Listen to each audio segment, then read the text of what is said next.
Okay, we have this need to create documentation, and when we're working with a PC, capturing a portion of the screen and saving it and putting in our document is a very useful thing, and that's what we're going to show. A very simple, small, easy to learn program called LightShot.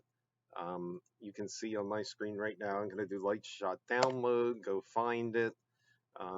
This first link here, I'm going to click on and I could download it. I already have the software installed, so I'm not going to download it myself, but it's a free program. It's for Windows, it's for Mac, and it's very small, downloads pretty quickly, easy to run, great program.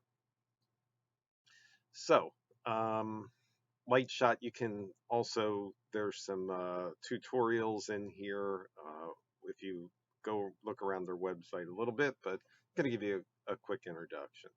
So up on my screen, I'm just going to put an example of a data sheet.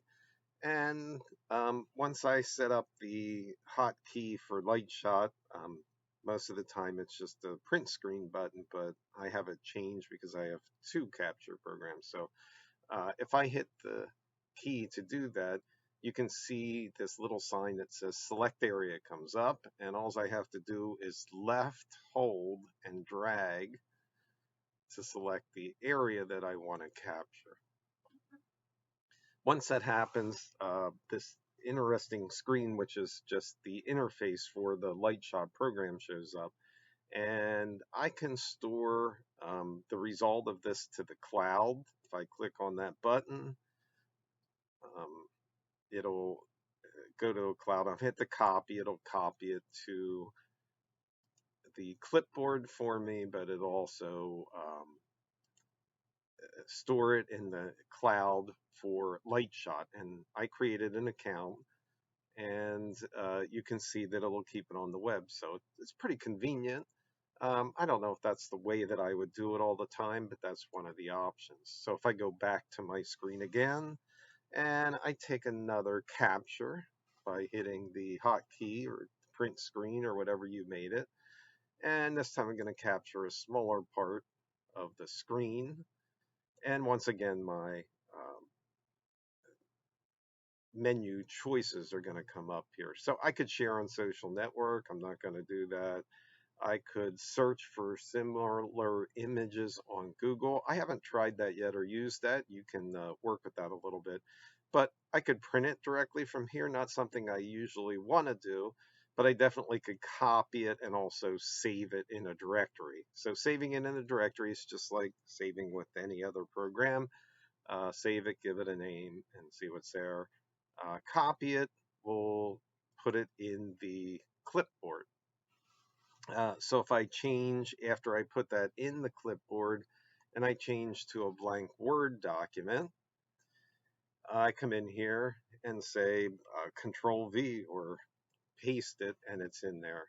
I find that working with images in Word, if I right click on that and say wrap text tight, this is setting how when you type text, how it wraps around the document. I'll just type some junk in here so it's fast.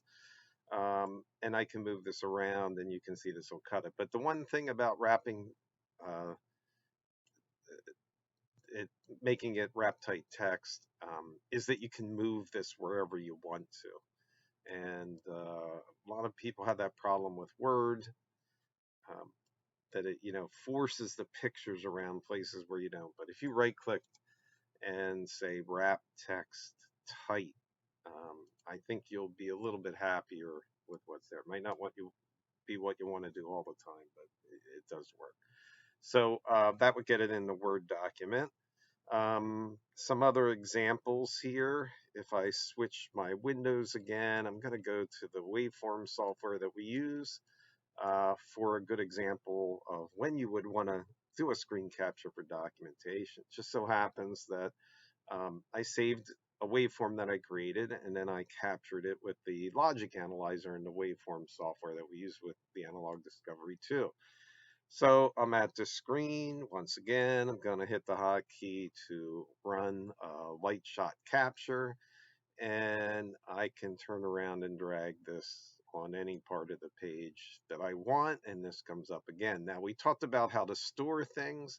This little X just exits out of the LightShot capture, but this on the opposite side here, vertically, if I click the pen, it lets me write on the screen wherever I want. And in fact, if I go down here, I can change the color and write on the screen and mark things up.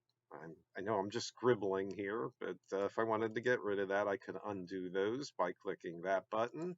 I could draw lines on here, and they can be all different colors if I change them.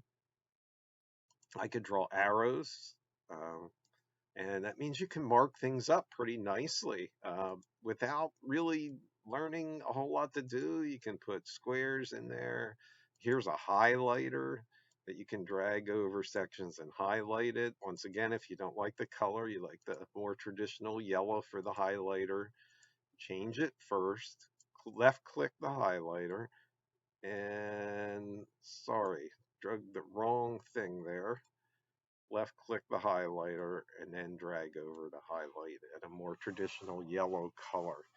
And you can even put text in here. If I click on the text button, I click here and say this is text.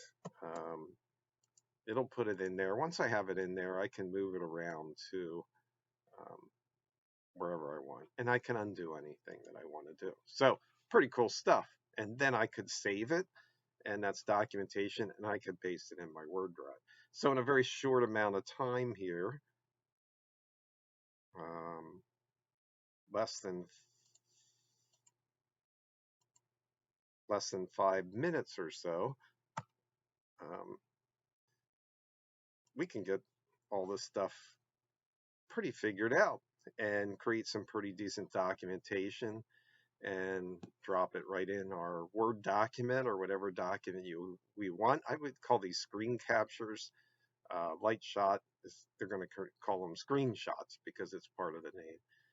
But that should help you with the documentation and making things professional. Always remember, we're not choosing screen captures for filling space or making people impressed. Uh, we're trying to take a screen capture that replaces words and that's meaningful to the purpose of your documentation as you go along. So hopefully that helps. I'm going to stop at this point, and you should be familiar with LightShot. There's some other screen capture softwares. I'm a big fan of TechSmith um, capture software called Snagit, and I think it works pretty well. The problem is it's not a free software program. So hope that helps.